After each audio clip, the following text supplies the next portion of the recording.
Hi, folks. It's Age of the Hunting Gear Guy. Here in Canada, we just finished having our federal election, and unfortunately, the gun grabbing party won. So we'll be seeing fewer semi-autos here in Canada after they ban some of them. So as you know, I'm into three gun. So I'll have to look into some other rifles to use that will still be legal after all of these gun bans. So I think this one will still be safe. This is a single shot 22 Cooey Ace. It's not quite as tactical as some of the other rifles. It's going to be very hard to mount a red dot on here. In fact, I don't think you can get a red dot on one of these here, but it does have a very fast action that you can use to reload. Okay, I'll stop now. The guy I borrowed this from suggested I talk about it as a three gun alternative rifle after the Liberals get into power. So this is the Cooey Ace. This particular model is the model Cooey Ace 1 is this rifle, which means that this one is quite old. This is somewhere around 90 years old. They made them right around 1929 to 1934. So they're a pretty old rifle, but they're really well made. And a lot of them you'll see like this. They'll have kind of like a nice patina on the on the steel. They won't have any bluing left because it was gone decades ago. But they'll have that nice patina on there. So, and that keeps it from corroding anymore. And I mean, there's not really a whole heck of a lot else going on with this rifle, so they're fairly simple and fairly reliable. I actually had this thing out shooting, and I shot a couple rabbits with it just over the weekend here. And it's great for that kind of stuff. It's super lightweight. What was I figure this thing? 1.55 kg or 3.4 freedom pounds, and so that makes for a very light rifle, very easy to carry. Now, unfortunately, the balance point is right where that bolt is, and that bolt sticks out a whole ton, so it's kind of hard to kind of hold it there. But there's lots of options in terms of just like throwing it under our arm or whatever. So. Really great rifle for a kid. If you've got like a 10-year-old plus kind of a thing, they're going to find that this rifle is very light, very easy to carry. There are no sling studs or anything like that on here, so they're going to have to huff it the whole time and hang on to it. But that's good practice for kids anyways. It's good to get them to practice aiming the barrel away from everyone and making sure that they keep good muzzle control. And a single shot like this that's super easy to tell whether it's loaded or not is really good for that. Really good for that. Just don't give them any ammo. And you're pretty good. The other thing that's very easy to tell on this rifle is whether it's cocked and locked. So whether it's good to go, because this striker on the back doesn't cock itself when you close or open the rifle. You have to manually cock this rifle. So it's very easy to see when it's cocked and ready to go. Now, it's pretty inconvenient, but again, who cares? It's for like this rifle was really made for little boys of the 30s and 40s and 50s and 60s. So very lightweight, very simple to use, and not really a lot of features. Like, we don't want to make things too complicated. Now, one thing that is a little bit complicated. Okay, if we were to fire this rifle, the striker goes forward, easy, right? What if we want to decock it? What if we want to like pull that round out? Well, that's not as easy as you think it's going to be, because opening it just kind of cracks it open a little bit there. Doesn't open it all the way. You actually have to push the trigger to get it to go forward. Now, that's not actually going forward on the round just yet, but not super convenient. You don't want to like teach kids that, okay, well, when you're unloading it, then just kind of halfway open it and then pull the trigger and then it's okay. It's kind of a weird concept to get through. And of course, to release the bolt, you also pull the trigger and the bolt comes right out, which is very standard and common on a lot of 22s out there. Now, so I talked about that. Man, this bolt is like, it's stiff in there still after like 90 years. This is an old girl, and it's still super, super stiff. Now, one thing, it's probably been shot a ton, because between the bolt and the receiver here, it's like polished. That steel is so polished, and it's so like once you've got it past that notch there, there's practically no resistance to moving this bolt up or down, because it's been the two surfaces there are just so polished. So that's kind of interesting. There's not really much else to talk about with this rifle. There's not really any loading sled. You kind of have to just put the rounds straight into the chamber.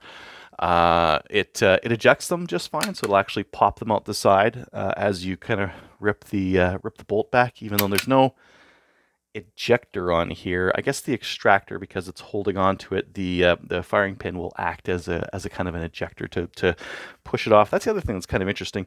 The firing pin on this thing is round.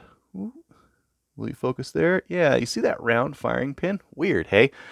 It's a really big surface area to use as a firing pin, but it works, and it works really reliably. I tried it on some ammo that is hit or miss on the priming and on the ability to strike off. Actually, I've got a bunch of duds with some of my semi-autos, but that's going to shoot all of them just fine. So it's definitely got enough power in that striker.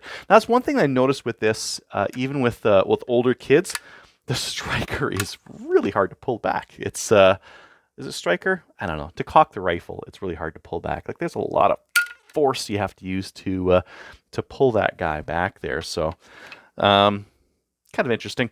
Really basic sights. There's our rear sight, just a basic unit. There's our front sight, just a rounded piece of steel hanging in there.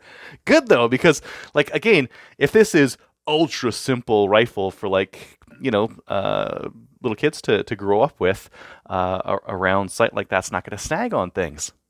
Not bad, right? This rear sight, there's not really much protruding there. So again, less to snag on. In fact, nothing's going to snag on this rifle. So it's going to be more reliable, less likely to break something because there's nothing that you can really knock off, and should be good for that kind of thing. And given that there are a pile of these things out there still today in Canada, that are still surviving, even after decades of abuse from kids. Oh man, they're still out there. Now, what age can you start a kid on one of these? I find this stock is a little bit short, but it's not so short as some of the newer 22s that we have today. So the Rascals and some of the stocks these days as well have those spacers in there. So they let you really knock down the length of pull, and that's really the thing that you're going to combat with a really little kid. 10 below, really, the thing they have trouble with is getting their arms around the stock and then getting their face in the right spot. A lot of times their face will be way back there and their arms are way out just to get around the stock there. So that's one thing that even with this one, the stock isn't super long, but it isn't super short as either, compared with again, the Rascal of today. So I mentioned I had this thing out hunting. I actually picked it over top of some of the other guns I had.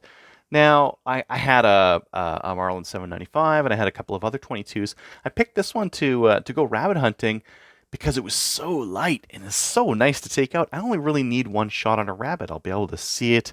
I'll get the sights on target. I'll shoot it in the head, and that's that, right? So I don't necessarily need like like mag capacity or anything like that. I just care. Like I literally threw 4 rounds in my pocket and I went out with this thing, and that was all I needed, and it was fine, and it was light, and it was carryable, and it worked, and it was accurate enough. Like I don't particularly like I couldn't possibly try to accuracy test this thing very well, but just because the iron sights are rudimentary, and I can't shoot iron sights accurately enough to tell the difference between one rifle and another, especially these kinds of iron sights.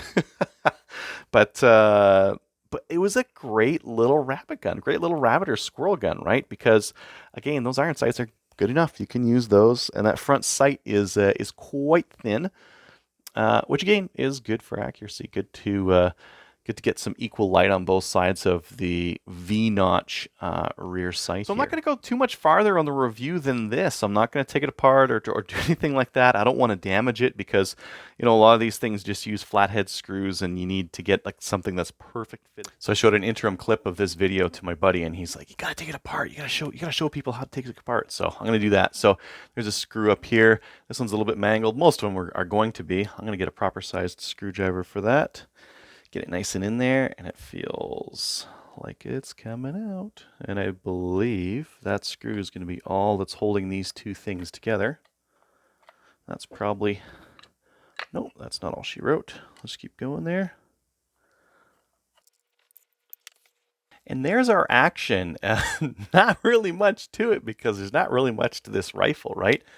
We've got our bolt that can pull back right there, and we can pull the sear out of the way to release it, and really that's it. There's there's nothing to these things. I'm going to show some close-ups just in case anyone out there has one of these things and they're just worried maybe they lost that spring or something like that. So there is a little bit of a spring leg that's coming out right there that's kind of pushing back on the trigger.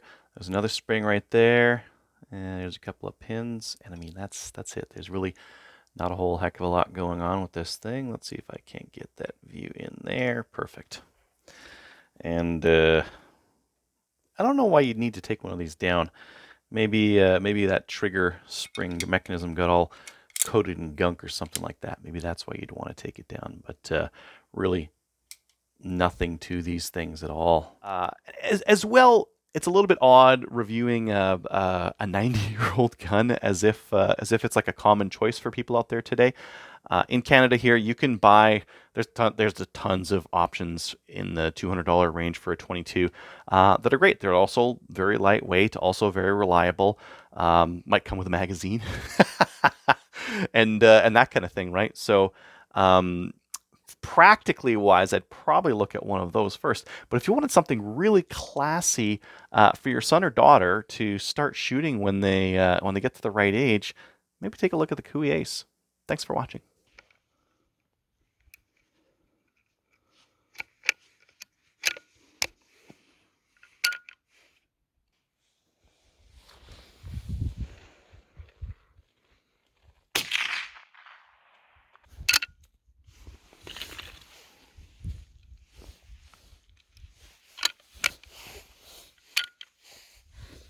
Okay, back up.